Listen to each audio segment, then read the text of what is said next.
ఇక municipal పరిపాలనపై CM Revanth Reddy నిర్వహించిన కీలక సమీక్ష సమావేశం ముగిసింది. రాష్ట్రంలోని పట్టణాల రూపురేఖలను మార్చేలా సీఎం సంచలన నిర్ణయాలు తీసుకున్నారు. ముఖ్యంగా కోర్ అర్బన్ పరిధిలోని కార్పొరేషన్లకు సంబంధించి ఒకే చట్టాన్ని తీసుకురాబోతున్నారు. ఈ సమావేశంలో పాలనాపరమైన సంస్కరణపై సీఎం దిశానిర్దేశం చేశారు.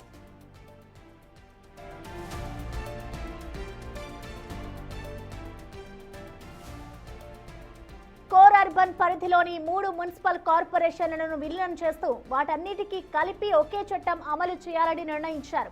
దీనివల్ల పాలనలో పారదర్శకత, వేగం పెరుగుతాయని ప్రభుత్వం భావిస్తోంది. ప్రభుత్వం ప్రకటించిన 99 రోజుల యాక్షన్ ప్లాన్ ను మున్సిపాలిటీల నుంచే ప్రారంభించాలని అధికారులను ఆదేశించారు. ఇటు క్షేత్రస్థాయిలో ప్రజలకు మెరుగైన సేవలు అందించడమే లక్ష్యంగా ఈ ప్లాన్ ఉండబోతోంది.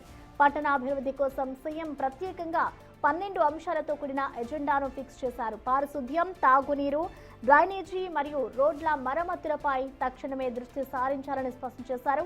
ఇక రాబోయే 3 నెలల్లో పట్టణాల్లో స్పష్టమైన మార్పు కనిపించాలని అధికారులకు సీఎం డెడ్ లైన్ విధించారు.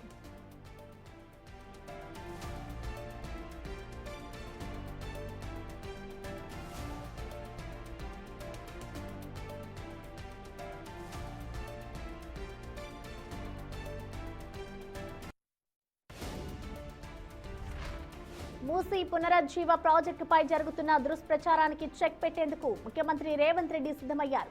అధికారుల సమీక్షలో ఆయన మాట్లాడుతూ అసలు డిపిఆర్ చూడకుండానే సోషల్ మీడియాలో అపోహాలు కల్పిస్తున్నారని మండిపడ్డారు. భూసేకరణలో ఇల్లు కోల్పోయే వారికి మార్కెట్ ధర కంటే 25% అధిక పరిహారం అందిస్తామని, టీడీఆర్ రూపంలో ఇచ్చే చెల్లింపులు కూడా అత్యధికంగా ఉంటాయని స్పష్టం చేశారు. ప్రజలకు వాస్తవాలు వివరించేందుకు మార్చి 13న ప్రాజెక్ట్ డిజైన్ డిపిఆర్ ను విడుదల చేసి స్వయంగా పవర్ పాయింట్ ప్రెజెంటేషన్ ఇవ్వనున్నట్లుగా సీఎం ప్రకటించారు. తప్పుడు ప్రచారాలకు ఫుల్ స్టాప్ పెట్టాలని అధికారులను ఆదేశించారు. ఈ సమీక్ష సమావేశానికి సంబంధించిన మరింత సమాచారాన్ని మా ప్రతినిధి వాసు అందిస్తారు. వాసు,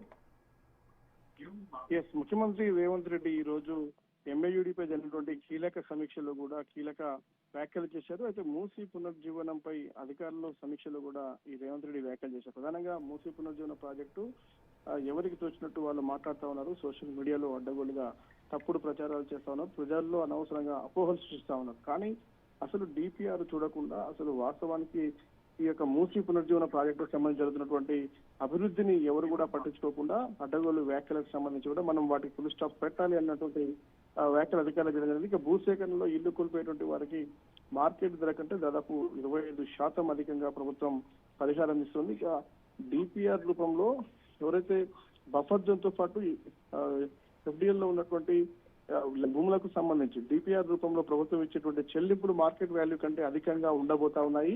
ప్రజలకు వాస్తవాలు వివరించాలి అంటూ కూడా ఆయన వ్యాఖ్యానించారు. మార్చి 13న తాజ్ కృష్ణాలో జరిగేటువంటి కార్యక్రమానికి సంబంధించి కూడా డిపిఆర్ తో పాటు డిజైన్స్ ఏదైతే గాంధీ విగ్రహ నిర్మాణానికి సంబంధించినటువంటి గాంధీ సరోవర్ తో పాటు మూసీ పునర్జీవన ప్రాజెక్టు సంబంధించినటువంటి డిపిఆర్లు వాటికి సంబంధించి పూర్తి స్థాయిలో కూడా పవర్ పాయింట్ ప్రెజెంటేషన్ తో కూడా ప్రజలకు అర్థమయ్యేలా వాస్తవాలు వివరించాలి అని కూడా అధికారులకు ఆదేశాలు జారీ చేశారు. ఒక కీలక సమావేశం జరగబోతోంది. ఇక పూర్తిగా కూడా ముఖ్యమంత్రి రేవంత్ రెడ్డి మరో కొన్ని కీలక అంశాలకు సంబంధించి మూసీ పునర్జీవనంతో పాటు ఎంఏయుడిపై జరిగినటువంటి మరొక సమీక్షలో కూడా గ్రేటర్ హైదరాబాద్ పరిధిలో కూడా మొత్తం గతంలో గ్రేటర్ హైదరాబాద్ చట్టానికి సంబంధించినటువంటి దాన్ని మొత్తం కోర్ అర్బన్ చట్టంగా రూపకల్పన చేయాలని కూడా ఆదేశాలు జారీ చేశారు. ఒక కీలక పరిణామం గ్రేటర్ హైదరాబాద్ అభివృద్ధికి సంబంధించి కూడా కోర్ అర్బన్ చట్టం అనేది కూడా కొత్తగా రూపకల్పన చేయాలని కూడా ముఖ్యమంత్రి ఆదేశాలు జారీ చేశారు. ఓఆర్ఆర్ పరిధిలోని 3 కార్పొరేషన్లకు ఒకే చట్టం వర్తించేలా అనుమతులు, రుసుములు, అభివృద్ధి పనులన్నింటినీ కోర్ అర్బన్ చట్టం ద్వారా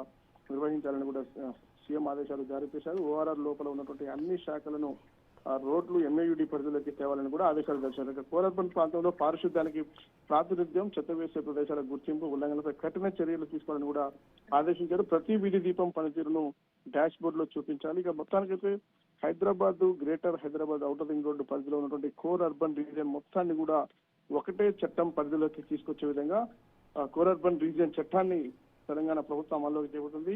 50 అంతస్తుల పైబడిన భవనాలకు ఆధునిక ఫైర్ సేఫ్టీ సదుపాయాలు, ఆ సర్కిల్ లో వాటర్ సాటిస్ఫైతో పాటు అనేక వస్తువులకు సంబంధించి కూడా చారిత్రక కట్టడాలు పర్యాటక కేంద్రాలు అభివృద్ధి చేసే అంశానికి సంబంధించి కూడా అనేక నిర్ణయాలపైన ఈ రోజు ఎంఐయుడి జరిగినటువంటి ఆ సమీక్షలో ముఖ్యమంత్రి కీలక ఆదేశాలు అయితే జారీ చేశారు. మూసీ రివర్ పై ప్రధానంగా వస్తున్నటువంటి ఆరోపణలు సోషల్ మీడియా కథనాలపైన కూడా ఖండించే విధంగా త్వరలోనే డిపిఆర్ మరోపక్క ప్రాజెక్టు సంబంధించినటువంటి ఆ డిజైన్లన్నీ కూడా త్వరలోనే ప్రజల ముందు ఇస్తామని ముఖ్యమంత్రి అయితే వ్యాఖ్యానించడం జరిగింది. Okay, thank you Vasu.